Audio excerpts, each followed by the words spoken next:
Hey everyone, it's Chris with Disney Dynamicks. Today we're going to be talking all about Big Thunder Mountain Railroad.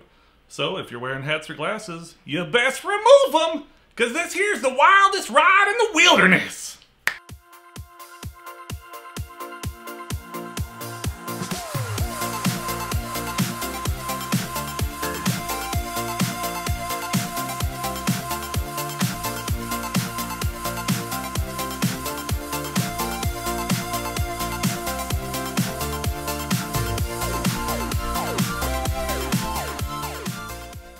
Alright, so Big Thunder Mountain Railroad, this is a Disney staple.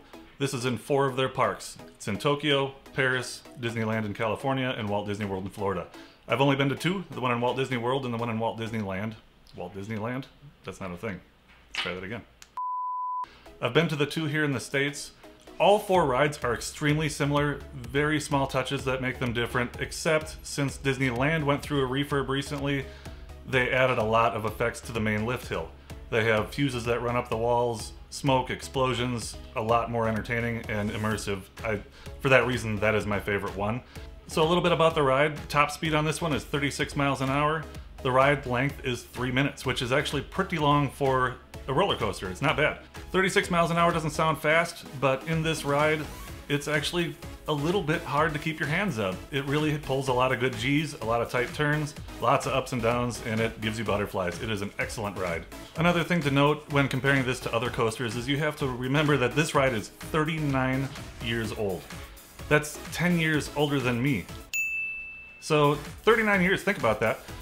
It still is relevant. It's very fun. It has big long lines. Most of the time you really want to get a fast pass for this one. It holds up. It's an excellent ride. The other thing I wanted to mention is that the queue for this one is pretty entertaining. They have a lot of things for you to do, blowing stuff up, and you've got an excellent view from up in the line. So the time goes by a little faster than some of the other rides when you're waiting, which is a good thing. With that being said, let's take a look at the footage.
And there you go. So, a nice long ride. It's got good turns. It's a lot of fun. I definitely recommend it, and I would also recommend a fast pass on this one because, like I said, it's been around for 39 years, but people love this ride. Alright, that's going to wrap it up for today's video. I'm hoping to do some coverage of the D23 Expo this weekend. A lot of cool stuff going on there. In the meantime, please like, please subscribe, and please give us comments. We like the feedback. If you'd like to take a look at last week's video, it's all about the Tomorrowland Transit Authority People Mover, and that video is right there. And if you'd like to subscribe, click the button right there. Have a great day.